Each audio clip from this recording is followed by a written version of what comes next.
Good morning, Keller Williams Prosperity. How's it going? It's Matt and Mary Beth here. It's Friday, Morning. yep, Friday, March 27th, and we're here to continue shift tactic number 4, all about uh, finding motivated buyers and sellers. So today on our call, over the next 30 minutes, we'll be continuing the conversation of prospecting versus marketing-based business, taking open houses beyond the basics, and ramping up your lead generation efforts through a consistent time blocked schedule. So, those are the three main topics that we'll be covering today. Um, so, Mary Beth, I kind of wanted to revisit our conversation that we ended with yesterday on page 65, where we were talking about prospecting versus marketing based, and we were looking at figure number 13 at the top of page 65. Sure. So, what would you say in terms of prospecting and marketing in a shift right now? Where should agents be focusing their energy?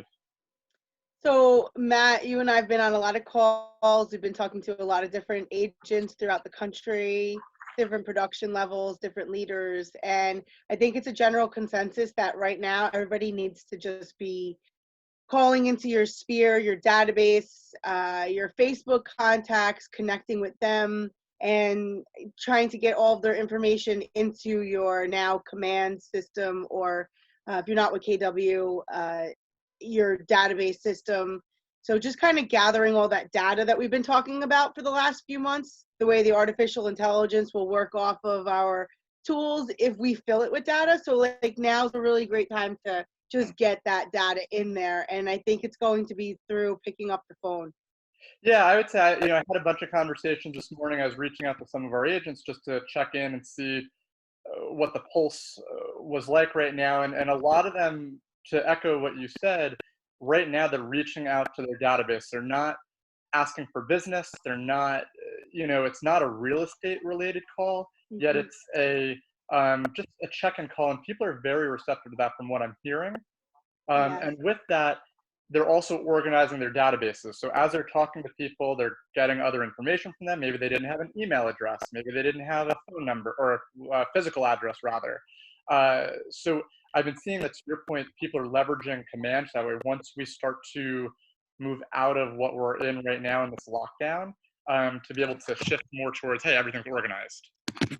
That's right. So while our agents, I believe, need to be positioning themselves Hmm.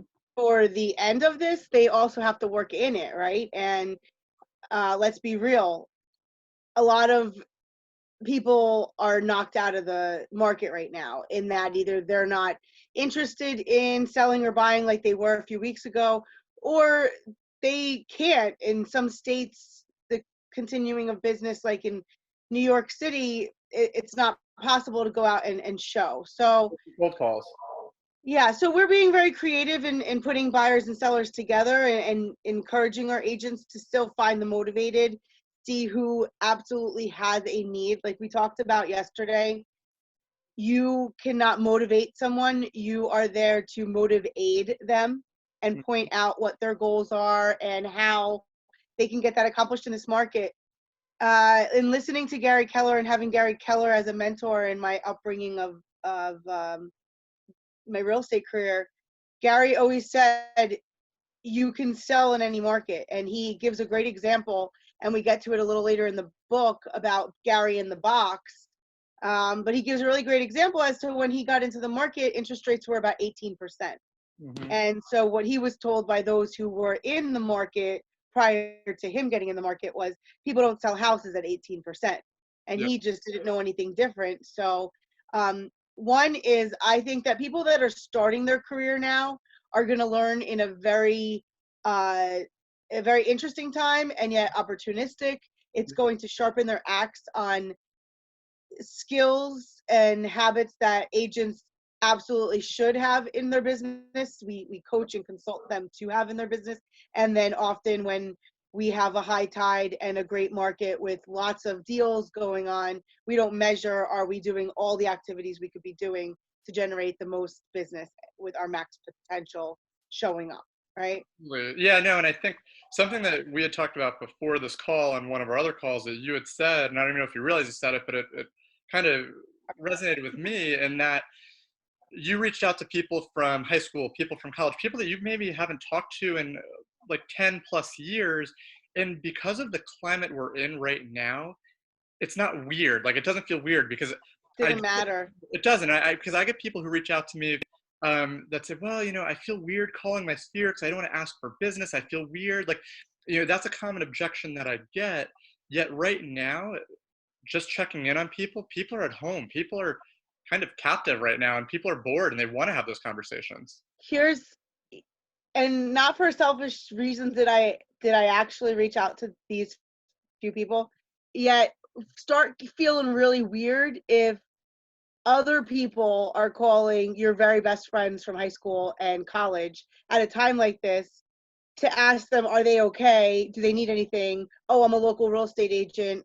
I met you at an open house. But just checking in to see if you're okay. You should feel real weird that that opportunity slipped past you Yeah. and you didn't reach out. So like, let's think about if we don't reach out, all of the potential loss of business in the future that we are facing. Well, absolutely. And with that, I think now's the perfect time. We're going to talk about time blocking in a little bit.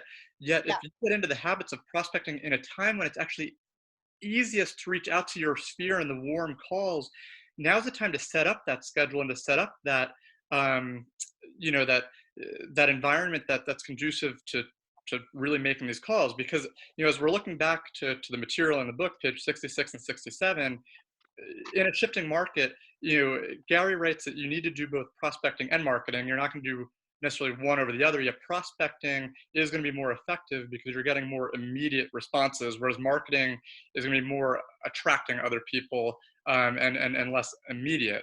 So I would just say, Sure. like, now's as good of a time as any to start doing those calls and getting used to, people. One of the things on page 67 that Linda McKissick, there's a little excerpt which I really like. Yeah.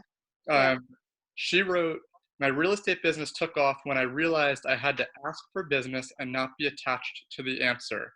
I would have to get no's on my way to yeses. I just had to ask. The more I asked, the more I got." And Yep. I think that that's critical, that for those people who are maybe more introverted or who are a little bit more, you know, or who maybe get their feelings hurt when people reject or quote unquote reject them, when the Yeah. reality is this isn't a rejection. This is just, you're gonna have to take a lot of no's with yeses. Absolutely. Um, it says this isn't to say that the market isn't effective. It is marketing isn't effective. Marketing absolutely is effective. Correct. Um, but what research shows is that when markets shift for most top agents, their lead generation will shift more to a direction of prospecting. Now, in prospecting, something else happens is that you have some conversation with people, some back and forth. You actually get to have a pulse on what is going on Mhm. in your target market. Marketing, you're making an assumption based on the data you've gathered Yep. or what the news is saying, or appraisals and past sales. Actually, the past is saying, and you're making assumptions and you're marketing and hoping that somebody's going to call you on your direct offer to them through your marketing, and yet you're not really hearing back from the client.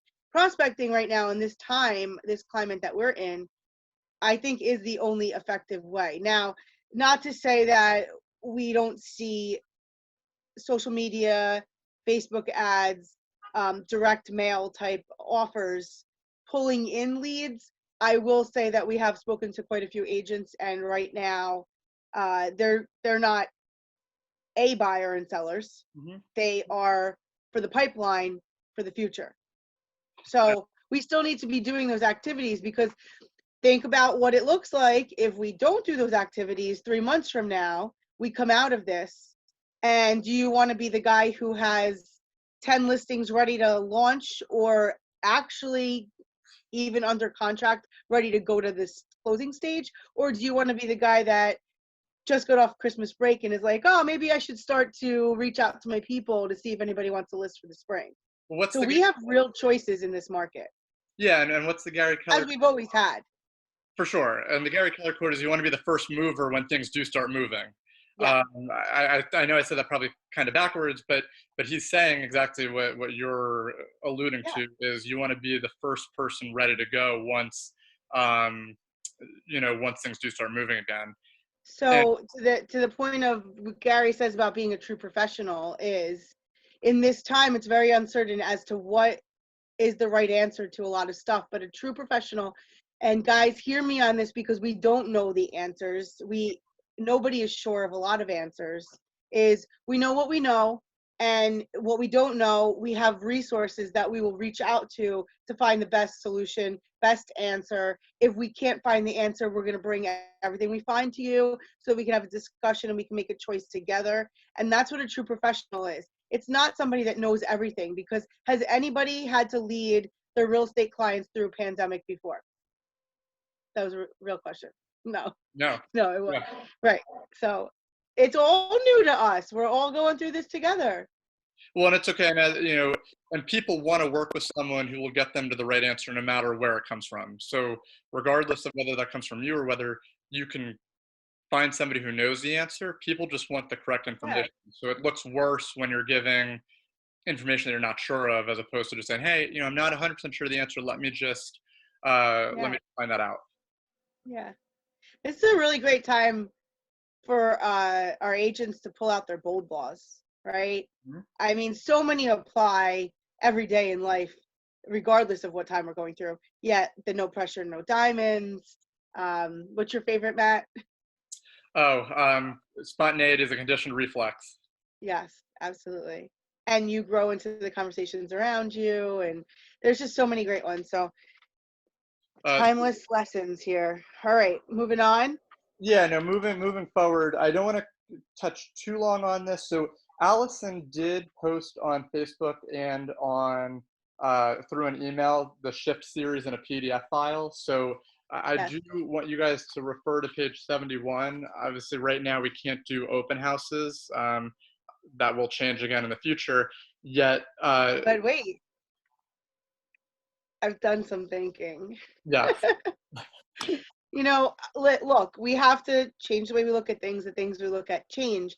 And can we do an open house? Can we do an open house as we knew it? No, we cannot. well, you can. It's not safe. Yes, virtually you can do an open house. Mhm. And prior to the virus hitting, I had witnessed one of my friends doing a open house on a 1 to 2 on a Saturday, or a 10 to 11 on a Saturday, sometime where people were home. Now everybody's home all the time.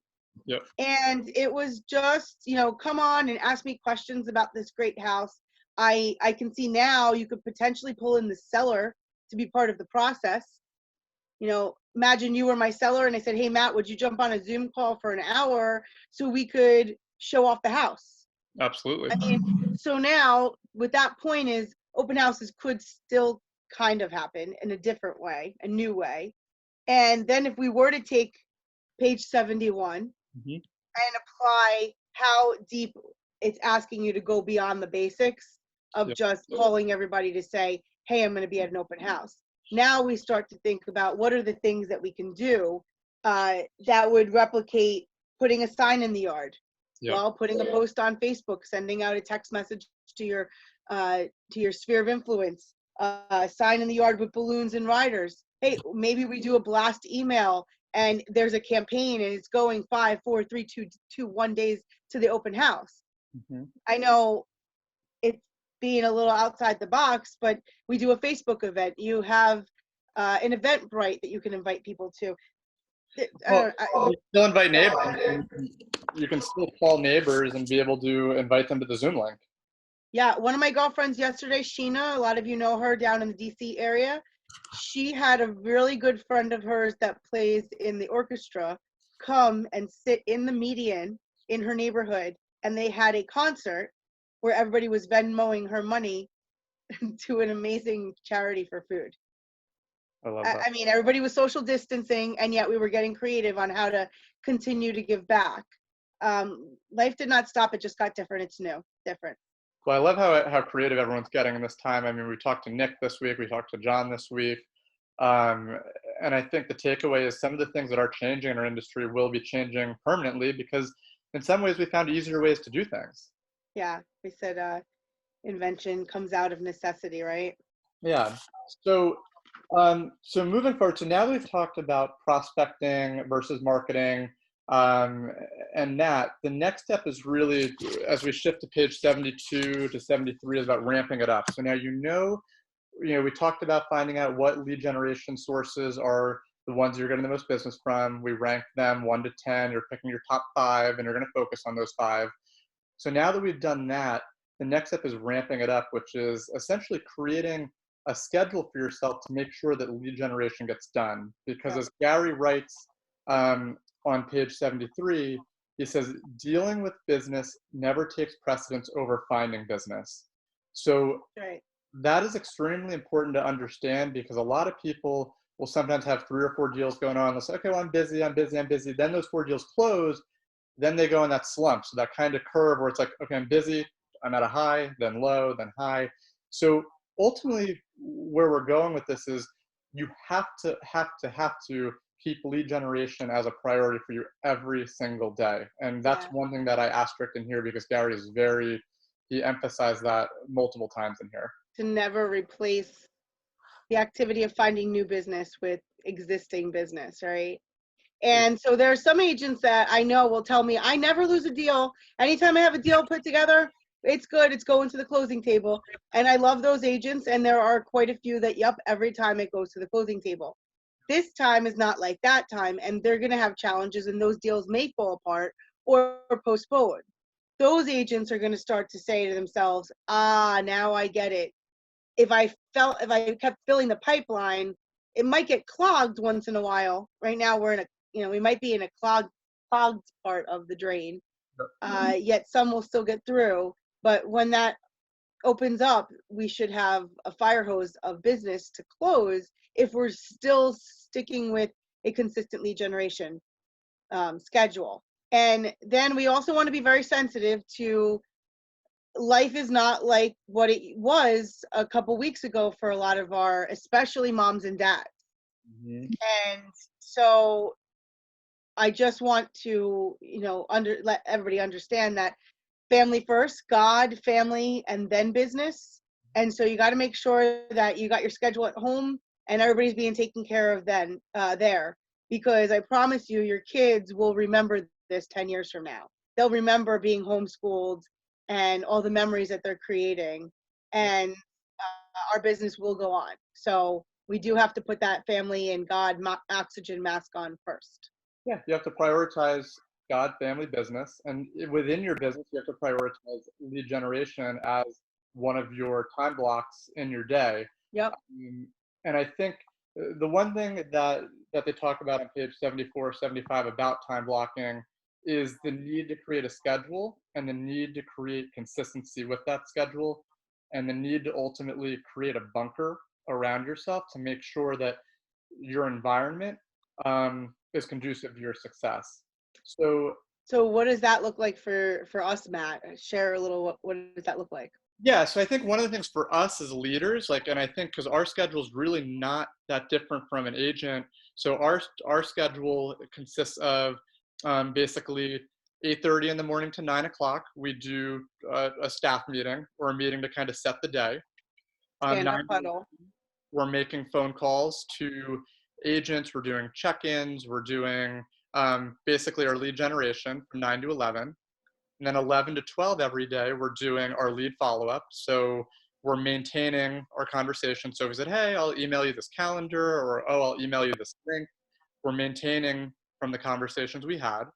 And then Mm-hmm. in the afternoon, because we did our lead generation and lead follow-up in the morning, the afternoon consists of actually doing appointments, like 1 o'clock to 2:30, then 3 to 4:30 are actual appointments that we can go on with agents or do consulting appointments, depending That's right. on the day.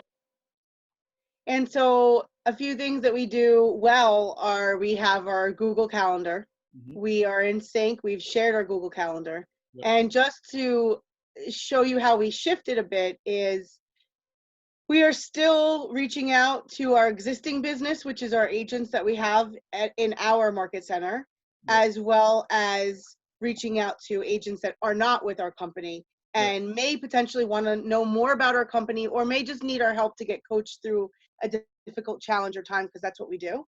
And so we are making sure that we are visible with our agents for a half-hour slot. And then we are making sure that we are teaching in a forum like this, so that our potential, referrals, recruits could also see us at a level like this and see the value that we could potentially offer into their business. So we're still presenting, we're still connecting, we are still managing our databases, following our schedule, hosting our meetings, and holding each other accountable as well. For sure. And one of the things that I do like in here, because as you were talking about the prioritization of God, family, and business, one of the things that they do say is the first thing you want to do is schedule your vacation, schedule your time with your family, schedule your time with yourself, because if you don't do that, Yeah. then you can't plan around that. So that's number one, is to time And the, block that.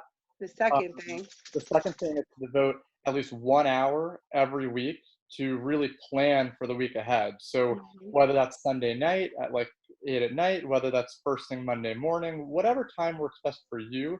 And they have a suggested calendar on page 75, which obviously can't see, but if you look at the PDF, it does outline the planning, lead generation, all of that. It really, uh, you can follow that schedule on page 75. But those are the two things that are most important: schedule time off, and then block an hour a week um, to plan. sure. Uh, And breaking it down to what would that mean for an agent is, planning would be, who am I calling? What scripts am I using? What tools do I need to have lined up? Maybe there's an email or a text message that's going to be a follow-up to what I'm talking about. Maybe it needs to go out tonight so that tomorrow I could be calling about it. So preparing is knowing the context that you're going after, and what's your message and what's your method, yep. right? And so that's preparing. Taking action, that should be the fun part, guys. That should be, I know what I know, and I'm calling to share it. I'm texting to share it. I'm asking to engage in a quick conversation. Hey, can you pick up the phone? Want to jump on a call or a Zoom? Yep. So that is the action part. And then the maintain and the follow-up would be sending that email with those attachments, or sharing the video that maybe we just did now, and you're going to share it out with a couple of agent friends of yours that they might get value out of this as well. Well, So and we that's the call those our PAM reports. Our PAM reports. what? Our PAM reports. We call this PAM: prepare, action, maintain. So ultimately, that's what we go through each day. Basically, we prepare the list of people we want to call. We actually take the action to make the calls, and then we maintain the list that way. So, I think with that, one of the things it says in the book is sometimes people too often in their time block, they prepare or they maintain more than they actually take action. So Yeah. they'll spend, of the 3 hours of the time block, they'll spend like 2 hours of it preparing, and then they don't do enough of the actual action. And that's one thing that he My did. first broker's husband used to go, they go, ready, aim, aim. Wait, are you ready? Ready, aim. And then nothing ever gets fired, or it does, and it's just so, you so miss the mark. So I don't want you to be that. No. Get prepared. One of the And also, the other thing that he's talking about in here is, it doesn't have to be the Google Calendar. The Google Calendar is for, especially when you have other people in your world, to be accountable, so that they can schedule you, or you can schedule things around. However, on the other side of my wall and in my office, at the office, I have a wall calendar where we do a dry erase so we can see the whole year at a glance. Yeah. And then on a more of a monthly, I have a month at a glance planner. Yeah. And so I personally use the Christian planner, but it will show me what does the month look like. And so we were talking this morning with Sean and Kurt, two of our rock star agents, and they had made a suggestion for us to do like a 30, 60, 90-day plan. Yeah. And so that's something we're going to be launching in April. And, hey, just Let's all steal from each other our calendars and borrow from each other what's working, right? Well, and so one of the analogies I liked in the book that resonated with me, because now we're talking about the importance of having a schedule, the importance of sticking to that schedule, but now you need to create a mindset and create a bunker for you to actually complete the activities. So the analogy in the book that really resonated with me is when we go to the movies and the movie's about to start, they say, hey, please turn off your cell phone, so there's no disruptions. When we're in the theater, I turn it off, and whether it's a 2-hour movie, 3-hour movie, I don't touch my phone. There's no notifications going off, there's no distractions. So the analogy in the book is treat lead generation and treat your time block the exact same way. So whatever your distractions are in your world, make sure you can turn them off and protect yourself from doing those calls, because lead generation is the one thing that Gary Keller, and Mhm. pretty much across the board suggests needs to get done. So you need to Yeah. eliminate the distractions. I'll tell you this. I think we talked about this yesterday too. It says, we are one service-based conversation away from feeling different. Mhm. If you're in a funky state of mind, you had a couple bad days, you haven't been lead generating, you are one really great conversation away from feeling different. So go from the servant mentality of how can I help you? Is everything going all right? Don't miss calling everybody. Everybody. So it says, um, up in service now will earn the business later. Okay, up in service now will earn the business later. I also mentioned John Maxwell. What resonated was you need to manage yourself before you can lead anyone. Mhm. So if we are still in a state of I'm not sure what my schedule looks like now that I am bunkered in, let's get that figured out this weekend so that you can start to take action on, we've already covered 1 through 4. Yep. Okay, and That's great. And I think, yeah. the way the chapter ends is essentially saying, on pages 80 and 81, if you do lead generation inconsistently, you're going to have the peaks and valleys in your business. You're going to have that up and down cycle. Consistent lead generation is going to be that curve that's just going up and up and up, because you're doing it consistently. Yeah, I'm going to leave you with one challenge. I shared a piece the other day that is from a really great friend of mine, Jeff Quinton, down in South Jersey. And he shared 15 things that you need to do right now. The last one, I think if we just focused on that, it's 100 contacts a day on different types of media. So maybe it's 25 texts and a few phone calls and a few emails, some DMs, some Facebook posting, Instagram posting, but to try to get to 100 contacts through multiple channels. So that would be a great, and if you're going, Maribeth, 100 is a bold day. Well, then let's look at 100 for a week then. Yep. I challenge you with that. 100 for a week, 100 for this weekend. How about that? I love it. That's Okay. awesome. I think that's a great way to close out Our week. today. Is really take that challenge, set your time block, get your schedule set up. Figure out what lead generation sources are working for you. Look at different prospecting and marketing techniques. So just read back over this chapter. On Monday, we're going to be shifting gears to shift tactic 5, which is going to be all about getting to the table and lead conversion. So read the entire tactic if you're following along. It's a lot of material, so we may not get through all of it on Monday. We may split it over a day or two, or maybe even 3, because there's a lot of information. But please read that over the weekend. We'll be plugged back in with you guys on Monday. So I hope you guys have a great weekend. Hope you're getting value out of this. We certainly have been getting value Yes. from this. So tune in on Monday. Have a great weekend. Bye, guys.